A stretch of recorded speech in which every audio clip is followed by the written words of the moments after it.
Señor Latorre, ahora corresponde a la señora y señores jueces realizar preguntas si así lo desean. Con mucho gusto. Juez Ricardo Pérez Manrique.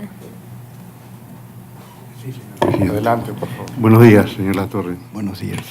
Quería formularle una pregunta en otro plano. ¿Cuál es el alcance en el derecho paraguayo del recurso de habeas corpus? Porque los señores Arrón y Martín y Martí, ambos dedujeron, o sus familiares, recurso de habeas corpus cuando estaban en una situación de presunto secuestro, ¿verdad? Entonces, quería que me explicara cuáles son los alcances. Bueno, el habeas corpus es un recurso constitucional que tiende a permitir que una persona detenida, supuestamente injustamente, sea traída a la vista del juez para que éste estudie los motivos de su detención y pueda resolver en consecuencia. Quiere decir que siempre el presupuesto es que una persona esté detenida por alguna autoridad. Sí, señor. Bien. El habeas corpus en abstracto no puede tener ningún efecto. En el caso concreto de estas personas que entendían que su familiar estaba siendo objeto de una privación ilegítima de libertad, secuestro, etcétera, ¿cuál sería el recurso efectivo del que disponían conforme a la legislación paraguaya para lograr ubicar a sus familiares? Bueno, yo creo que tendrían que haber hecho una denuncia si la hicieron. Honestamente lo desconozco. Y comenzar la búsqueda. De hecho, cuando la señora de Bernardi recuperó su libertad y ya no teníamos el peso de velar por su vida, se emitieron órdenes de captura, comenzamos a buscarlos en la zona norte, donde supuestamente habrían sido vistos, y eso continuó hasta el día 30 en que aparecieron. Bien. Otra pregunta. En su condición de fiscal general, ¿verdad? ¿Usted estuvo al tanto del pedido de sobreseimiento final en la denuncia por presunto secuestro y torturas de los señores Arrón y Martí? Con franqueza que no, porque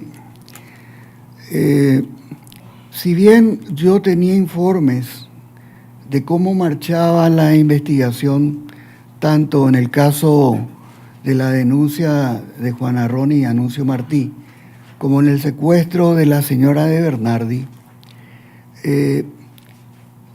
atendiendo que yo también había sido incluido en la lista de denunciados, aunque sin especificarse el motivo, la causa, cuál fue mi papel en ese caso,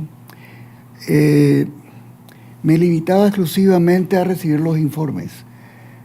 Yo no tenía conocimiento de que había un requerimiento conclusivo, y de hecho, con el trámite de oposición que le dio la jueza Caballero,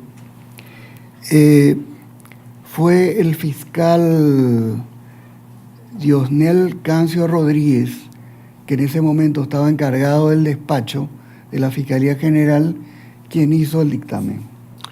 Bien. Usted, cuando hizo la descripción del proceso de investigación en el secuestro de la señora de Bernardi, cuando manifestó cuáles eran los elementos de apoyo en esta investigación, dijo claramente que la policía no participaba en la investigación del Ministerio Público. La policía investigaba, pero la experiencia que he adquirido en estos años es que muchas veces para la Fiscalía y a los efectos de la investigación había márgenes de investigación que deben tenerse reservados para los afectados, funcionarios fiscales afectados a la investigación. Y permítame darle un ejemplo de lo que estoy tratando de exponer. En ocasión del secuestro de la señorita Cecilia Cubas, nosotros no teníamos infraestructura como para interferir llamadas de celular. Luego de arduas gestiones logramos que la Policía Federal brasilera comisionara a técnicos con equipos de intercepción. En esa situación yo me vi obligado a compartir la información con el ministro del Interior y con el comandante de la policía. Y eso fue un día viernes, recuerdo bien porque fue una pesadilla. Para el día domingo, la primera plana del diario La Nación decía: Policía Federal colabora en el secuestro, traen equipos de intercepción de llamadas. Esa información se vendió, señor miembro, por 200.000 guaraníes y nunca más volvieron a hablar por celular. Entonces, ¿qué hacíamos? Investigábamos. Claro que participaba la policía, pero no toda la información se la proveíamos. Y realmente tuvimos éxitos rotundos, diría yo, en la investigación de esos secuestros, de esos 3. Merced no a una virtud precisamente nuestra, sino al apoyo logístico que recibimos de la Fiscalía de Colombia, del Gobierno de Colombia, y repito, del FBI y también de la Policía Federal brasilera. O sea que había un límite que les indicaba a ustedes que la policía no era confiable en el proceso de la investigación que estaban realizando. En general, no aplicable exclusivamente a este caso. Para nosotros era mucho más práctico y efectivo hacer nosotros las investigaciones y cuando teníamos algo las compartíamos con la policía. Y eso ocurrió varias veces y hay conferencias de prensa donde nosotros presentábamos el avance de las investigaciones. Una pregunta final. Sí. De todo lo que usted ha declarado sobre este aspecto, Sí.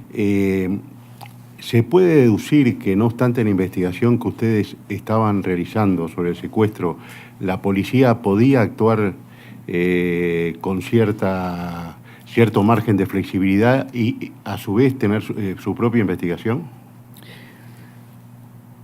Mire, nosotros en este caso en particular estuvimos trabajando con el comisario González Cuquejo. La orden que se impartió desde Fiscalía General como director de la investigación fue no tomar contacto, ni siquiera hacer seguimientos de Juan Arrón, Anuncio Martí y Colmán. De manera que si yo le doy una respuesta absoluta para decir es imposible que la policía haya realizado esa privación ilegítima de libertad, pues sería irresponsable de mi parte. Sin embargo, la denuncia que presentaron Arrón y Martí, y también el señor Colmán, según recuerdo, hacen referencia e identifican directamente con nombres y apellidos a 3 personas. Una, Javier Casal, que era funcionario de Fiscalía, y a 2 agentes oficiales de policía, Gamarra y Shemori. La investigación realizada en el marco de la denuncia del señor Arrón llevó a los fiscales a concluir con estado o rango de certeza de que estas 3 personas no habían sido responsables del hecho. Muchas gracias, doctor. Muchas gracias, juez Ricardo Pérez Manrique. Pregunto al juez Patricio Pazmiño Freire si desea intervenir. Gracias, señor presidente.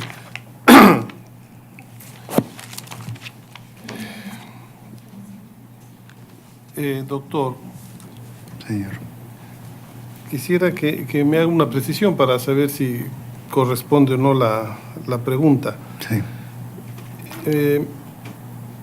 Me pareció entender que usted no actuó para pronunciarse respecto de la decisión del juez en el caso del secuestro y desaparición forzada. No.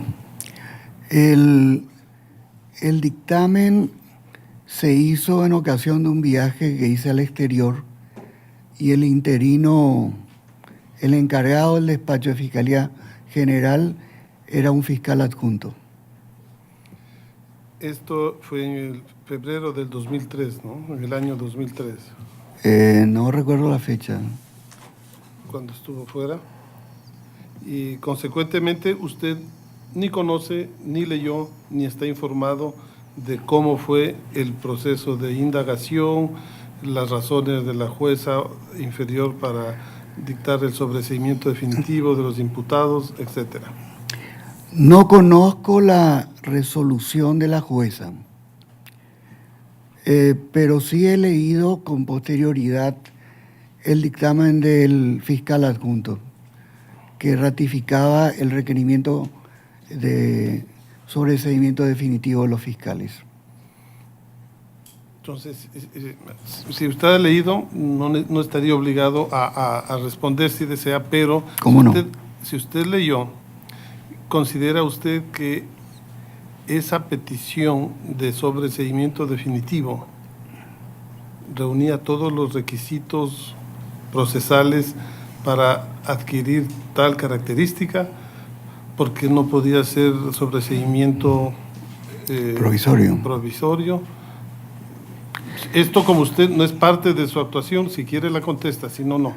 La voy a contestar, si me permite.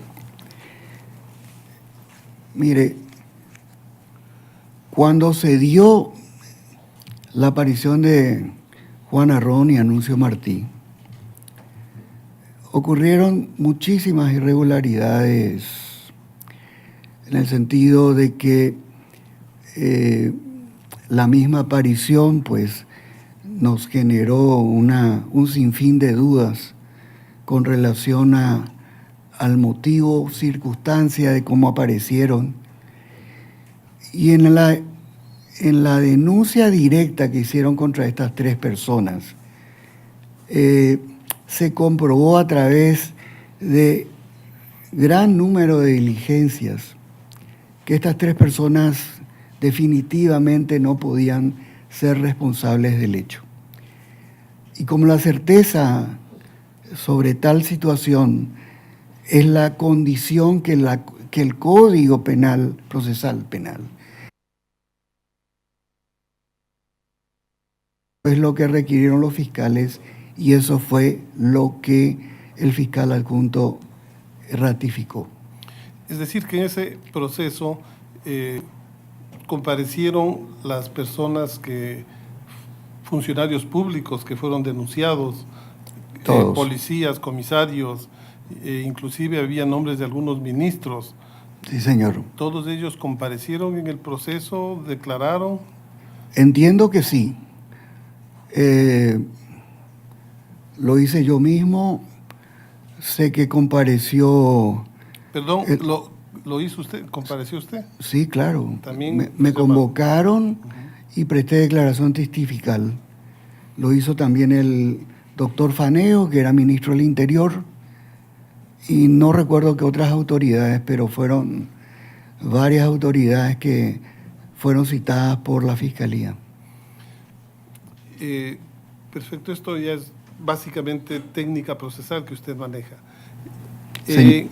El juez que luego se pronuncia, luego de la ratificación del fiscal, entre su razonamiento dice que el juez consideró que independientemente de su convencimiento interno, le corresponde decretar el sobreseimiento de los implicados. Esto quiere decir que la norma que reenvía al juez que conoce la causa, está obligado el juez a aceptar el pronunciamiento del fiscal general, independientemente que el juez haya encontrado otras causas, razones o motivos del proceso. ¿Cuál es el sentido de esa norma procesal penal? Bueno, el trámite de oposición se da así. El juez fundadamente le da trámite de oposición, se le remite en algunos casos al agente fiscal para que se rectifique o ratifique de su requerimiento. Si este se ratifica y el juez considera de que sigue existiendo un motivo fundado para formular su oposición, lo envía a Fiscalía General del Estado. Cuando el fiscal general, como titular, o sea, representante del Ministerio Público, titular de la acción penal, ratifica ese requerimiento de sobreseimiento definitivo, eso es vinculante para el juez. Perfecto. Muchas gracias. Gracias, juez Patricio Pazmiño Freire. Pregunto a la jueza Elizabeth Odio Benito si desea intervenir. Sí, presidente, solo una pregunta, doctor. A ver si le entendí bien. Usted nos dijo que el esposo de una hermana de Juan es hermano de la señora secuestrada. No. ¿Cómo fue eso? Una de las hermanas del señor Arrón ¿Sí? estaba casada con el hermano de la señora de Bernardi. Hermano directamente, por eso le decía. La señora de Bernardi tiene un hermano. Sí. Y ese hermano es A ver, repítamelo usted. O sea, la señora de Bernardi que se llama María era cuñada. Que se llama María Edith Bordón. Sí. Okay. Era cuñada de una de las hermanas de Juan Arrón. Sí. Creo que el nombre era Marina, si no estoy trascordado. Sí, no, eso quería que me lo aclarara bien. Eso es todo. Muchísimas gracias. Gracias, presidente. Gracias, jueza Odio Benito. Juez Eduardo Biogrossi, adelante. Sí, presidente. Respecto a la última pregunta que le hizo el juez Pazmiño, quisiera yo un pequeño detalle. Entre la información que yo dispongo, se habla que la jueza de garantía consideró que la petición del Ministerio Público de sobreseimiento definitivo carecía de argumento. Y después, más adelante, se dice que el juez consideró, independientemente de su convencimiento interno, le correspondía decretar. Cambió de juez, era jueza y después fue juez. Mujer y... Perdón, ese dato no lo conozco realmente. Es un detalle. Pero, para aclararme otra cosa, Marcos Álvarez. ¿Quién era Marcos Álvarez? ¿Marcos? Álvarez. Álvarez. Según refirió Marcos Álvarez, él era una suerte de instructor ideológico de diversos grupos y conoció a Ron y a Martí en esa tarea. Tenía cierta ascendencia y confianza, por lo que, según Marcos Álvarez, ellos le llevaron y le confiaron la guarda de ese bolso con el dinero. Y cuando Marcos Álvarez aparece, hace el relato, confirmando la idea y que ya nosotros teníamos concebida como hipótesis del caso, pues hicimos un acta, labramos el acta, se guardó el dinero y luego aparecieron Arrón y Martí. Perdonen que le pregunte para precisarme. ¿Cómo comprobaron que era el mismo dinero? Que era el dinero entregado por el señor Porque el ingeniero de Bernardi de Bernardi. había fotocopiado todos los billetes que había entregado a los secuestradores. Coincidía el dinero recuperado con esas fotocopias. Y el dinero... Además, en la casa del señor Colmán también se encontró dinero que formaba parte del pago del rescate. ¿El pago del rescate en consecuencia fue de qué monto? No recuerdo si eran 20.000 o 50.000 dólares. Pero estamos hablando, usted habló antes de los 350.000. No, Marcos Álvarez entregó 350.000 dólares. Pero de la casa del señor Colmán Ajá. también se recuperó dinero, unos 20 o 50.000 dólares. Pero el pago en total fue ¿cuánto entonces? ¿Cuánto pagó el señor Bernardi? Entiendo que pagó $1 millón. $1 millón. De los cuales recuperamos casi 400, 300 que se le pagó a la FARC, según la documentación que tenemos, por el asesoramiento, y otros 300 que no sabemos dónde estarían, aunque en los últimos días me dieron una información que hay que chequearla y posiblemente conduzca a que el Ministerio Público pueda revelar y descubrir a dónde fueron a parar ese dinero restante. Una tercera pregunta, o cuarta, Sí, no sé señor. ya. Usted declaró, creo, que ya el 17 de enero del 2002, ustedes tenían ya claro, conocían este pago, habían comprobado que era del mismo dinero que se había, o parte del dinero que se había pagado por el rescate. Sí. ¿Cree posible que eso también lo supiera, que tuviera conocimiento de que ustedes ya tenían la certeza, lo supiera el señor Arrón y el señor Martí? Esa es una posibilidad muy cierta.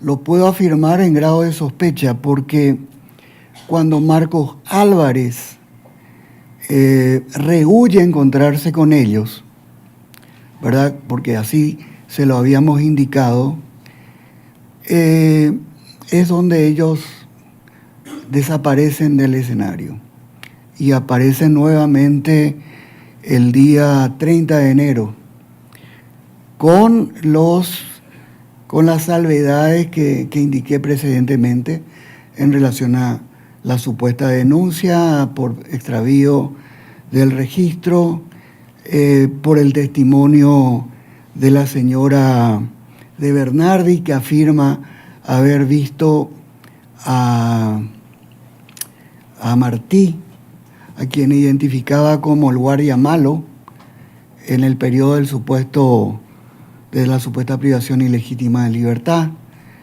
También vio a Juan Arrón.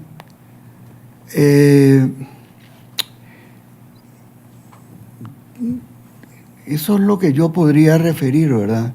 Gracias. Tal vez se dieron cuenta que había algo raro, pero estoy hablando en términos simplemente de sospechas, de suposiciones, para ser cierto. La última pregunta, Con mucho gusto. también para precisar, porque ya lo conté. Usted señaló que la declaración que supuestamente se le pidió al señor Arrón y al señor Martí que hicieran, autoinculpándose, era una acción, o la declaración estaría vedada.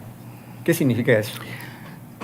Significa que nuestra legislación, como presumo la de la mayoría de los países latinoamericanos, cualquier documento firmado ante la policía y aún ante fiscalía, ¿verdad?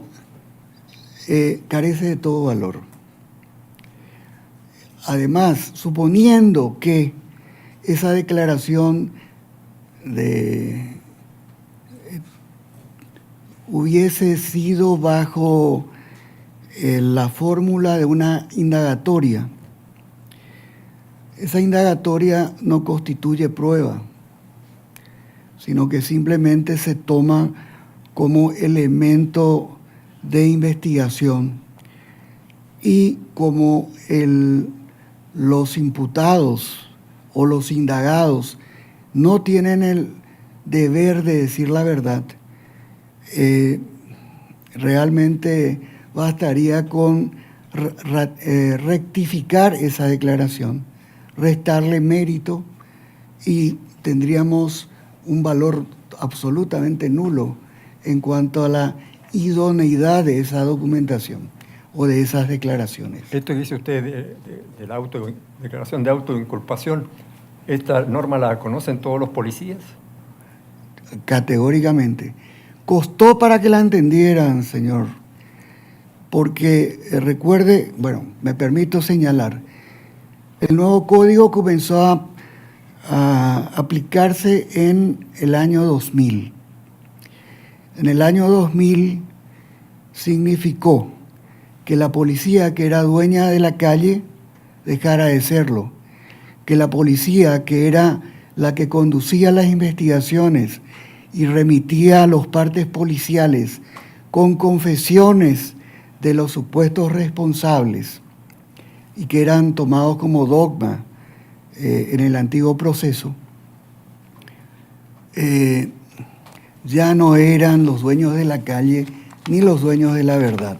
La dirección pasó a cargo de los fiscales.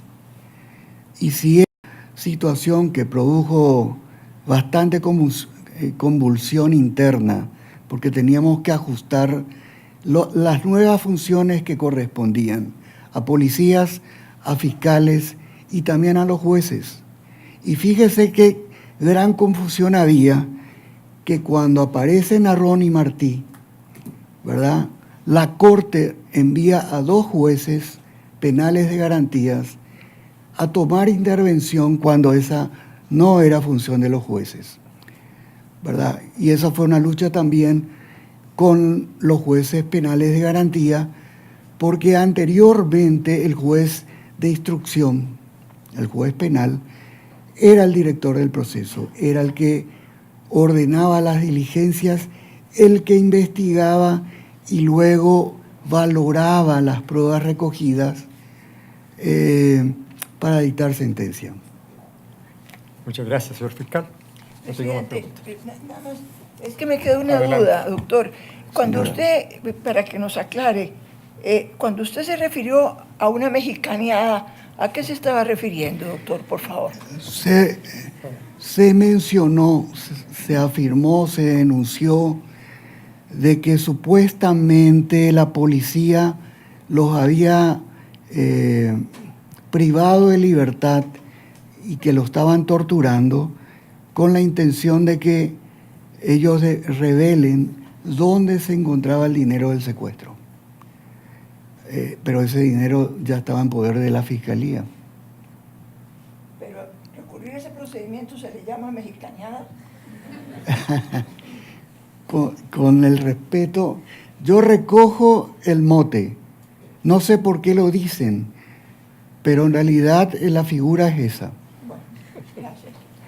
Presidente mexicano, tiene usted la palabra. Que conste que el juez mexicano no preguntó. Tengo otras preguntas, ¿Cómo no? pero es curiosa la expresión y no creo que todos... La compartan. Pero me está pidiendo nuevamente la palabra el juez Humberto Sierra Porto. Adelante. No nuevamente porque no había hecho pregunta. Adelante. No, una inquietud que me surge. Muy bien, digamos, siendo usted un experto investigador y conocedor de estos temas, en el caso concreto, ¿cuál es su hipótesis de la situación? ¿En qué consistió? Porque es una figura muy extraña que una persona haya sido retenida o secuestrada habiendo participado en un evento o posiblemente habiendo participado en un secuestro en los términos que hay sospechas y que está la duda. ¿Qué pasó? ¿Cómo así que uno se pierde durante una temporada? Dice que habla con el ministro, que habla con investigadores. Es un asunto bastante extraño. ¿No, o no? ¿Cuál es la hipótesis que usted maneja sobre qué pudo haber pasado en esta situación? Mire, permítame decirle en primer lugar que la aprehensión y la puesta a disposición de estas dos personas al juzgado penal de garantías y sometidos a la indagación por parte de Fiscalía era el camino más sencillo para llevar adelante esta investigación. Y le explico por qué. Porque para ese entonces nosotros contábamos con suficientes evidencias incluso para formular una acusación. ¿Por qué? Pues no lo sé. Yo no lo puedo responder porque la verdad es que ellos hicieron una denuncia concreta.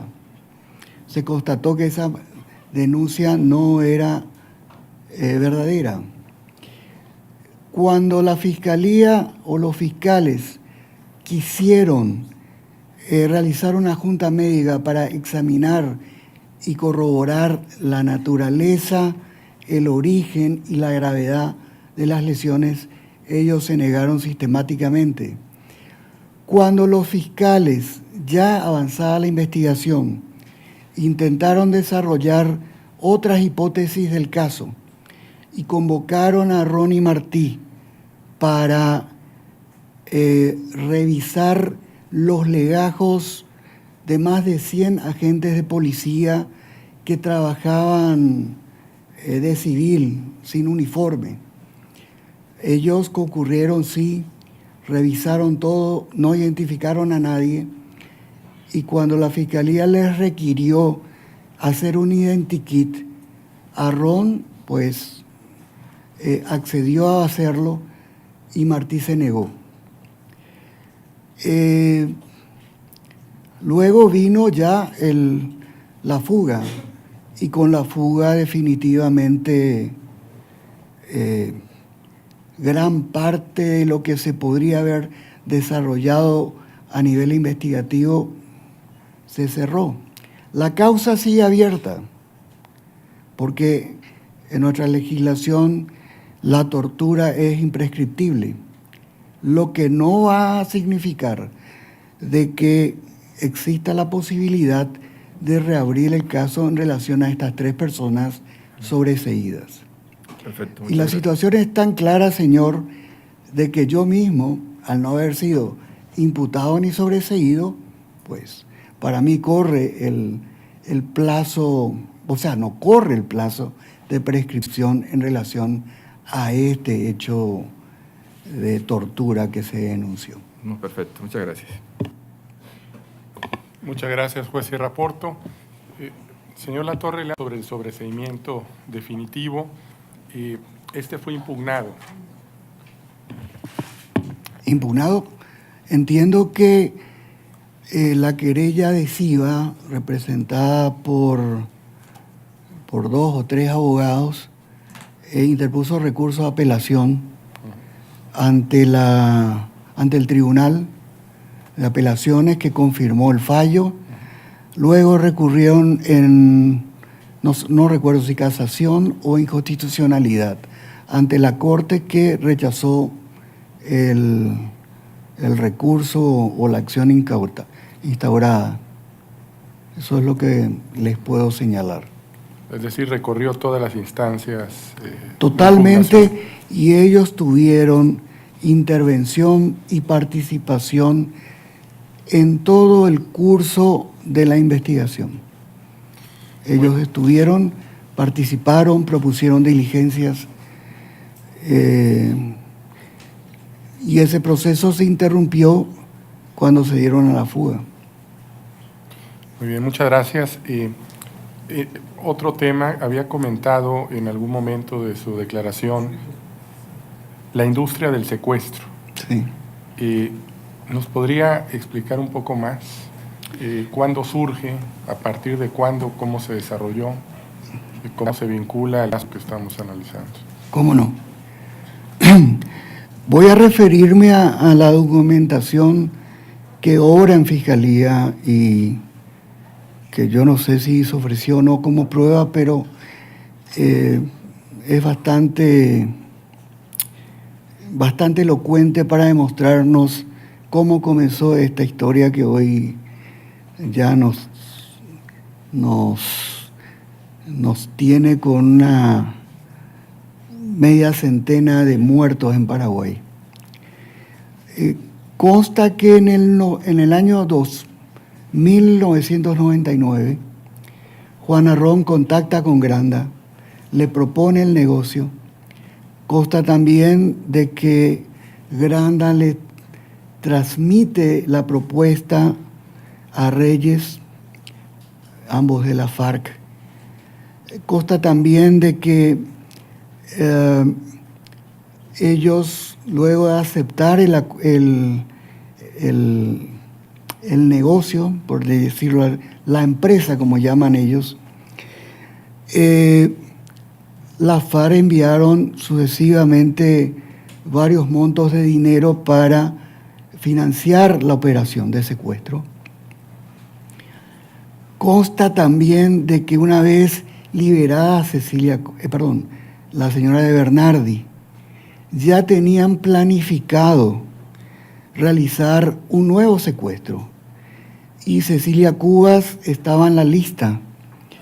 La trataron de secuestrar a la señora Natalia Socolillo, quien identificó a varios de los sujetos que hoy están condenados como responsables de ese frustrado secuestro. Consta también de que ya en el marcada como posible víctima de secuestro, que no se realizó por una serie de situaciones internas y externas. Las internas, cuando Arrón y Martí se fugan, hay un conflicto en el Tribunal Electoral con relación a la Secretaría General del Movimiento Patria Libre. Por un lado, Arrón y Martí, que reclaman seguir siendo los dirigentes principales de esa agrupación, y Omar Martínez, que reclama ser el nuevo secretario general. Finalmente triunfa la posición de Omar Martínez, que cae como secretario general. ¿Por qué no se le secuestró? Sencillamente porque, a más de esa interna electoral, ocurre un episodio en Ecuador. Las fuerzas colombianas asesinan o capturan, no recuerdo bien, a un importante miembro de la FARC de apellido Trinidad, y ahí la FARC cortan toda comunicación por un buen tiempo. Se reanuda ya en el 2004 y consta también los correos electrónicos donde Omar Martínez viaja a Caracas, se reúne con Granda y cierran el acuerdo para secuestrar a Cecilia Cubas. También tenemos los pasaportes que reflejan de que ellos ingresaron, tanto Arrón como Omar Martínez en su momento, ingresaron a Venezuela. Yo pensé que era para recibir instrucciones de la FARC, pero en el caso de Omar Martínez concretamente, fue para reunirse con Granda en un hotel cercano a la terminal. Allí cerraron el trato y eso fue el 12 de julio del año 2004. Y el 21 de septiembre realizan el secuestro de Cecilia Cubas. Podríamos señalar otros aspectos que en junio, aproximadamente en junio del 2003, un operativo policial fiscal buscando a Carmen Villalba y a Oviedo Brites, ya identificados por la señora de Bernardi como parte del equipo de secuestradores, llegan a una casa en Sanguinacue, son recibidos a balazos. Carmen Villalba portaba una ametralladora, disparaba con eso, permitiendo la huida de Oviedo Brites, su esposo, y de otros referentes de Patria Libre. Ella es capturada y se incauta una computadora. Esa computadora tenía varios archivos, todos codificados. Tuvimos que pedir ayuda a la Policía Federal Alemana para que nos asista con un técnico que nos permitiese descodificar esos archivos. Y cuando ese trabajo concluyó, encontramos varios documentos sumamente ilustrativos y preocupantes. Uno de ellos hacía referencia al trabajo de vigilancia que realizaban sobre el edificio del Ministerio Público, el seguimiento que habían hecho o hacían a los 4 fiscales encargados de la investigación del caso del secuestro de la señora de Bernardi, el seguimiento que hacían a miembros de mi familia. Y también en esos archivos se encontró un protocolo, un manual operativo para realizar secuestros, para arrendar casas, elegir vehículos, buscar lugares de guardia de los secuestrados y alternativas en casos de urgencia, haciendo denuncias y otros temas más de ese nivel. Llamativamente, y cito este caso simplemente porque ocurrió la intervención. En Fiscalía General no sabíamos de que esa intervención se produjo ni su resultado, porque esto ocurrió en un lugar distante, en el departamento de San Pedro. Sin embargo, al día siguiente aparece Juan Arrón haciendo una declaración de prensa acusándonos a nosotros o a los miembros de Fiscalía de que estábamos plantando evidencias. Y en ese momento yo dije, este tipo está loco. ¿De qué está hablando? ¿De qué? Ni siquiera el operativo conocíamos. Claro, con el operativo realmente accedimos a información bastante importante y que justificaba algo que había ocurrido al iniciarse la investigación del caso de Bernardi. En un solo día fueron asaltados la doctora Sandra Quiñones, la otra fiscal cuyo nombre nunca recuerdo, la esposa de Hugo Velázquez, y se quemó la casa de Javier Casal. Con esos antecedentes y con el contenido del documento que pudimos acceder, nos dimos cuenta que en realidad nosotros no perseguíamos, sino que realmente éramos controlados.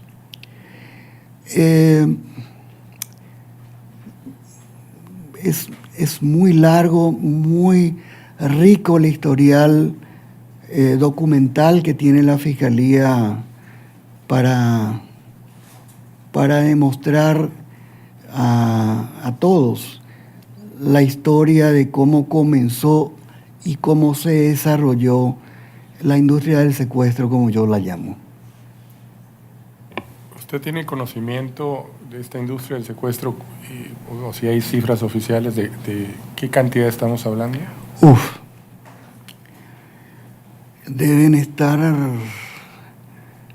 por unos 15, con 50 muertos de por medio. Asesinaron a Cecilia Cubas, que fue el primer hecho de homicidio. La enterraron viva, la doparon, la enterraron viva y la metieron en un túnel. Fue bastante duro participar de la excavación de ese túnel y que nos permitió encontrar el cadáver de Cecilia. Señor Latorre Cañete, esta corte ya no tiene más preguntas. Agradecemos mucho su declaración, su comparecencia en esta audiencia. Puede retirarse.